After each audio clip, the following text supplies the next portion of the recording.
Because these are the young people that always been talking about, that the young people are the একেই ones হয়তো who বলে should be বন্ধুত্বপূর্ণ leading the way. সম্পর্ক। হাসি তামাশা আর খুনসুটিতে মেতে না উঠলে কি আর বন্ধুত্বের আমেজ পাওয়া যায়? হয়তো এ কারণে প্রধান উপদেষ্টা ডক্টর মোহাম্মদ ইউনূস বক্তব্য দেওয়ার সময় তার সঙ্গে এভাবেই খুনসুটিতে মেতে ওঠেন মার্কিন যুক্তরাষ্ট্রের সাবেক প্রেসিডেন্ট বিল ক্লিন্টন। জাতিসংঘের সাধারণ পরিষদের অধিবেশনে যোগ দিতে যুক্তরাষ্ট্রে অবস্থান করছেন বাংলাদেশের অন্তর্বর্তী সরকারের প্রধান উপদেষ্টা ডক্টর মোহাম্মদ ইউনূস। সেখানে মঙ্গলবার দুপুরে Clinton global initiative leaders stage অনুষ্ঠানে বক্তব্য রাখেন প্রধান উপদেষ্টা। It's a strange thing that I get a letter from United States. অনুষ্ঠানে বিগত সরকারের হত্যাকাণ্ড, সরকারের স্বৈরাচারিতার বিরুদ্ধে ছাত্র জনতা প্রতিরোধ, শিক্ষার্থীদের সাহস নিয়ে বুক পেতে দাঁড়ানো সহ নানা ঘটনা পুরো বিশ্বের কাছে তুলে ধরেন ডক্টর মোহাম্মদ ইউনূস। সাবেক প্রেসিডেন্ট বিল ক্লিন্টনের সঞ্চালনায় অনুষ্ঠানে ডক্টর মোহাম্মদ ইউনূস বাংলাদেশের আন্দোলনে শিক্ষার্থীদের আত্মত্যাগের কথা তুলে ধরে নতুন বাংলাদেশ গড়তে সবার সহযোগিতা কামনা করেন। বাংলাদেশের গণ অভ্যুত্থানের কথা বলার সময় তিনি দর্শকদের জানান, এখানে তাদের কয়েকজন প্রতিনিধি রয়েছে। এ সময় তিনি প্রধান উপদেষ্টার বিশেষ সহকারী মাহফুজ সহ ৩ জনকে স্টেজে আসতে বলেন। বিল ক্লিন্টনও তাদের নাম শুনে হাততালি দেন। ৩ জনের মধ্যে একমাত্র নারী সদস্য ছিলেন বেসরকারি ব্র্যাক বিশ্ববিদ্যালয়ের শিক্ষার্থী আয়েশা সিদ্দিকা তিথি।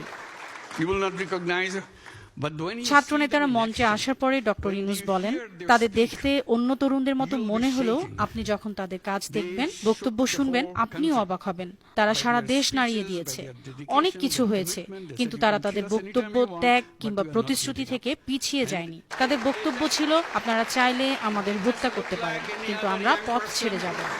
You will not recognize, but when you see them in action, when you hear them speak, you'll be shaking.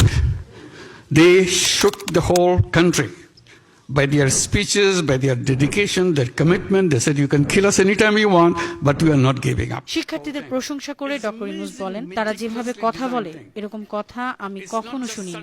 তারা নতুন পৃথিবী, নতুন বাংলাদেশ গড়তে প্রস্তুত। আপনারা তাদের সহযোগিতা করবেন, যেন তারা তাদের স্বপ্ন পূরণ করতে পারে। এই গুরু দায়িত্ব আমাদের সবার নিতে হবে। এ সময় তিনি ৪০ বছর ধরে বন্ধুত্বপূর্ণ সম্পর্কে থাকা বিল ক্লিন্টনের হাত ধরে বলেন, আপনি আমাদের সঙ্গে আছেন তো এই স্বপ্ন পূরণে?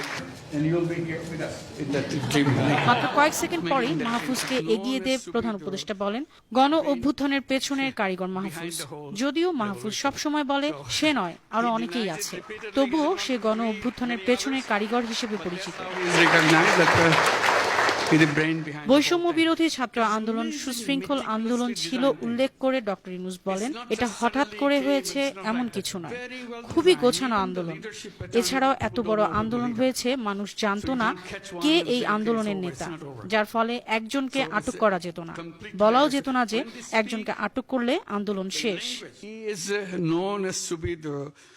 মাহফুজকে দেখিয়ে ডক্টর ইউনূস বলেন, তার কথা শুনলে সারা পৃথিবীর যে কোনো তরুণ অনুপ্রাণিত হবে। তারা নতুন বাংলাদেশ তৈরি করবে। তাদের সফলতার জন্য আপনারা প্রার্থনা করবেন। এ সময় বিল ক্লিন্টন সহ সবাই হাততালি দিয়ে সম্মান জানান। News desk, Bano TV.